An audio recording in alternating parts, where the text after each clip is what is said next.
So I just saw this headline. He cheated.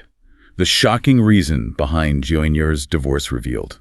Right. I mean, you see a title like that and the whole fandom just holds its breath. Oh, totally. It's like the teasers drop, the timeline goes completely silent, and then in an instant, the entire K-pop world is turned upside down by just, a single blurry photo at a bar. Yeah. Welcome to StarScope K-Report. Join Eric and Minji as they ride the Hallyu wave, uncovering the biggest K-pop comebacks, shocking industry controversies, and major K-drama updates. From internet-breaking rumors to historic chart milestones, we dive deep into the world of Korean entertainment. And today we are doing a massive deep dive into a story that has basically consumed my entire timeline for months. Oh, same here. It's everywhere. Right.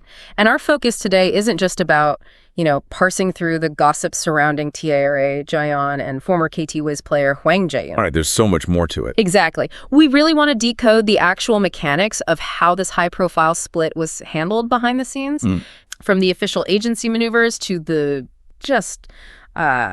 really intense K-netz reactions. Yeah, because the goal here is to figure out how two massive public figures can take such wildly divergent paths in the aftermath. Right. Like one side seems to be spiraling in this very public media trap, while the other is, honestly, executing an absolute masterclass in PR survival. It really is a masterclass. But to understand the shockwaves, we have to look at the timeline first. Yeah. So December 2022, they have this lavish, highly publicized wedding. Oh, it's gorgeous. Right.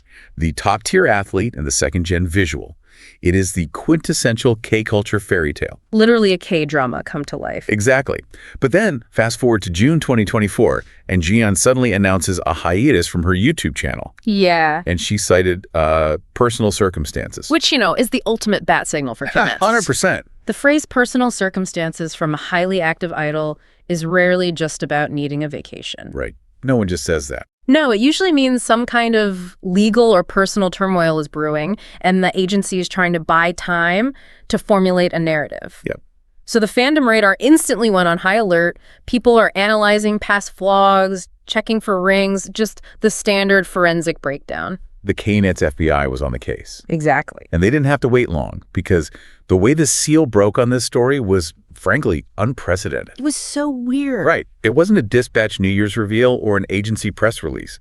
On June 25th, Lee Kwang-gil, who is a baseball commentator for the KNN radio network, literally just casually mentioned their divorce live on air. I still can't believe that happened. He just told his co-hosts he heard it from a director. Wow. A sports broadcaster accidentally dropping a nuclear PR bomb on a massive K-pop idol. It just shows how porous the boundaries are between the sports and entertainment desks in Korea. Yeah, they talk. They absolutely talk. And Jaehyun's camp rushed to deny it, right? They issued a statement that the rumors were not true. Right, standard damage control. Yeah, and Lee Kwang-gil apologized, claiming it was a misunderstanding. But, the seed was planted. Oh, definitely. You don't just accidentally invent a divorce rumor about a player on the team you cover. No, you don't. The fandom knew something was fundamentally broken, and they were just waiting for the visual proof. And that visual proof arrived on September 1st. Yeah. And it completely shattered whatever goodwill the couple had left. So MK reported that a citizen spotted Hwang Jae-gyun out drinking at a pub in Apgujeong rodeo. And this was not like a quick post-game dinner. No. He was photographed with male and female acquaintances until 5:57 a.m. I mean, this is where the narrative shifts from a private marital issue to a full-blown public scandal. Right. You have to consider the intense emotional investment of the fans here. Yeah. Jiyeon is a legendary second-gen visual. A total icon. And the initial rumors flying across social media labeled this pub a hunting pocha. Right, a pickup bar. Exactly. So the immediate reaction from the fandom was just this deep, deep sense of betrayal. The optics of him being at that specific type of venue until sunrise were catastrophic. I need to jump in here, actually, because the defense that came out later from OSEN and Koreabu felt incredibly misguided to me. Oh, the fact-checking thing. Yes. They tried to fact-check the situation by clarifying that it wasn't actually a hunting pocha, but just a regular outside bar owned by Shinhwa member Minwoo's older sister. Right. But I'm looking at this thinking, does the venue classification even matter at that point? In terms of PR, not at all. It is a distinction without a difference. Exactly. It's like hitting a grand slam but forgetting to touch home plate. Oh, that's a good way to put it. Like, The optics completely destroyed his public goodwill. The core issue isn't the menu at the bar. No. It is the situational awareness. You are a married professional athlete out until 6 a.m. with female friends right in the middle of a crucial regular baseball season. Yeah. You had the ultimate win of marrying a beloved idol, and you throw that public image away on a day off before autumn baseball. And the cultural context of a baseball season in Korea is intense. Oh, it really is. Athletes are expected to show, like, monk-like dedication during the season. Netizens were brutal but surgically precise in their critique. What were they saying? Well, one viral comment simply asked, "Hwang Jae-gyun, are you divorced by any chance? Usually if you're married, it's hard to stay out until late at night." Ouch. Right. It was the visual confirmation K-netz needed to validate that KNN radio leak. But wait till you hear what netizens uncovered next when the official court documents were filed. Oh, yes. Because if you thought the Apgujeong bar sighting was messy, the legal strategy and the resulting emotional fallout were about to get incredibly complex. Yeah, the official confirmation finally came down in November 2024. Right. The Korea Times reported that the divorce was officially finalized through Seoul Family Court mediation. Okay, let's break down the mechanics of that because it is a very specific choice. It is. According to lawyer Lee Kwang-gil in Korea, a standard consensual divorce usually requires both parties to physically appear in court. But mediation acts as a buffer. It allows their legal representatives to quietly handle the asset division and the paperwork without the couple ever having to step foot in front of the press line at the courthouse. Which is huge for celebrities. Right. It is standard operating procedure for high-profile Hallyu stars. It is a brilliant legal tool to enforce silence and protect the brand. But, human emotion rarely adheres to a non-disclosure agreement. That is so true. While the legal process was locked down tight, the emotional fallout was just bleeding through the cracks.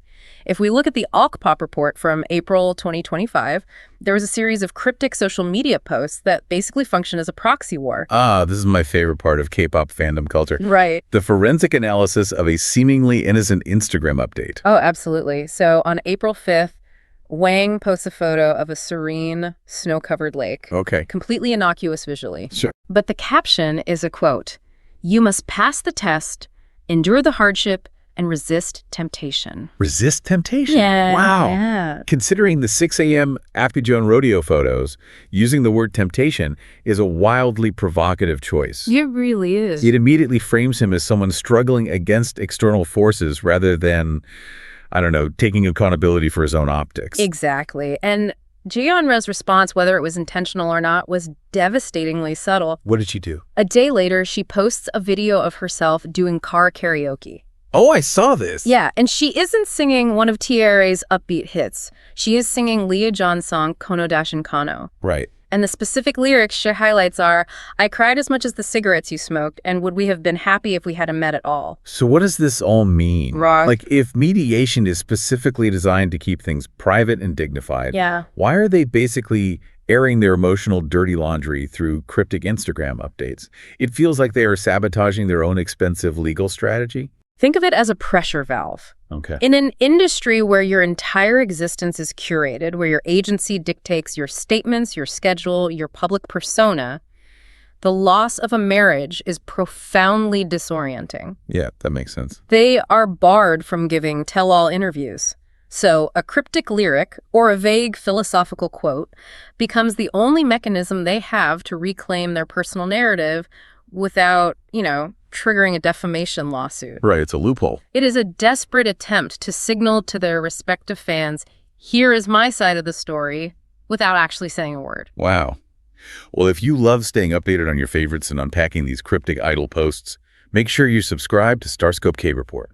We've got even bigger scoops ahead. You definitely want to stick around because the story doesn't end at the courthouse. No, it doesn't. Later in this deep dive, we'll talk about the shocking plot twist on a YouTube variety show that nobody saw coming and how Hwang's own words caused a massive K-netz backlash. Yeah, jumping ahead to 2026, the legal dust is technically settled, but the Chosun Ilbo and Mediafine reports show us that the aftermath is where the real PR battle is fought. Oh, for sure. Hwang and Jaeyeon have taken completely divergent paths, and it is just a fascinating case study in post-scandal management. Let's analyze Hwang Jae-gyun's trajectory first. Right. He officially retires from professional baseball after a 20-year career. Which is huge. That is a massive identity shift for anyone. But instead of retreating to figure out his next move in private, he signs an exclusive contract with SMCNC. Wait, really? SMCNC? Yeah. And he immediately launches into a full-blown variety show media tour. He is suddenly everywhere. Everywhere. MBC's The Manager, Shindong Yep Suzanbro, MBN's Moo No Plan 3. Yeah. And I look at this and wonder who is advising him. I know. The athlete-to-variety star pipeline in Korea is notoriously treacherous. So hard. You are going from an environment where your physical performance speaks for you into a hyper-verbal, highly edited ecosystem where producers are actively mining your personal life for content. Right. And he even admitted on camera that broadcasting is much harder than baseball because he keeps missing the timing to speak. Oh. But the tragedy is that when he does find the timing to speak, he is inflicting massive damage on his own reputation. Yeah. He is trying to lean into a vulnerable, self-deprecating persona, but he is completely misreading the room. A perfect example of that is his appearance on the Durumari Studio YouTube channel. Oh, the weight loss comments? Yes. The Shining Awards report noted that netizens were shocked by his physical appearance. Like, he looked gaunt with a sunken face, completely losing that robust, polished athlete visual. Yeah, he looked really different. And his explanation was that he started losing weight because he saw himself on TV and thought, why is a pig sitting there? Which is a deeply sad thing to say. It really is. But any sympathy he might have garnered from that vulnerability is immediately erased by his chaotic oversharing on other programs. Right. The intense backlash from K-netz isn't about his weight. It is about his constant, unprompted discussions of remarriage and his ex-wife. It is relentless. Like, on Zanbro, he sighs heavily and talks about marrying his first love. Oh my gosh, yeah. Which the entire viewing public immediately decodes as a bitter reference to Jiyeon. Obviously. Why would SMCNC put him in a position where he is casually discussing his highly publicized recent divorce over drinks on a comedy show? Because controversy drives views. Right. And as a rookie entertainer, he doesn't have the leverage to set boundaries with these veteran hosts. That's true. But he also isn't helping himself. Like, on Moo No Plan 3, he goes into staggering detail about his future plans. Oh, no. He explicitly stated he wants a new partner who is around 168 centimeters tall. Wait, he gave a height requirement? Yes, Okay. since he is 183 centimeters. And then he wants a baby to make them play baseball. Can we talk about how wildly inappropriate that is? It's so bad. You are fresh out of a mediated divorce with a K-pop superstar, and you are on national television outlining the physical dimensions of your next wife and your plans for children. I mean, viewers were furious. I bet. The implication that netizens drew was that he was subtly blaming Jaeyeon for their split by publicly emphasizing his desire for children. Ah, yeah.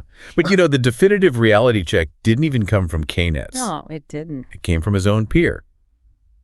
Baseball player Sun Osip was guesting on a YouTube show with him, and right to Hwang's face, Sun Osip says, "The woman keeps changing, so how is that love?" Ouch. Right.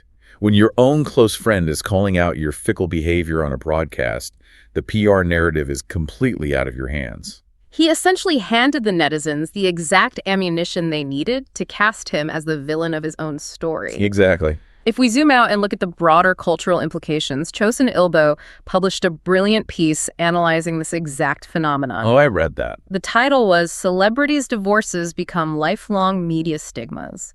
In the Korean variety show ecosystem, your trauma is commodified. Yeah. Once your private life is offered up for public consumption, it becomes your defining permanent character trait. Look at Hwang Jae-gyun or Jun Hyun-woo.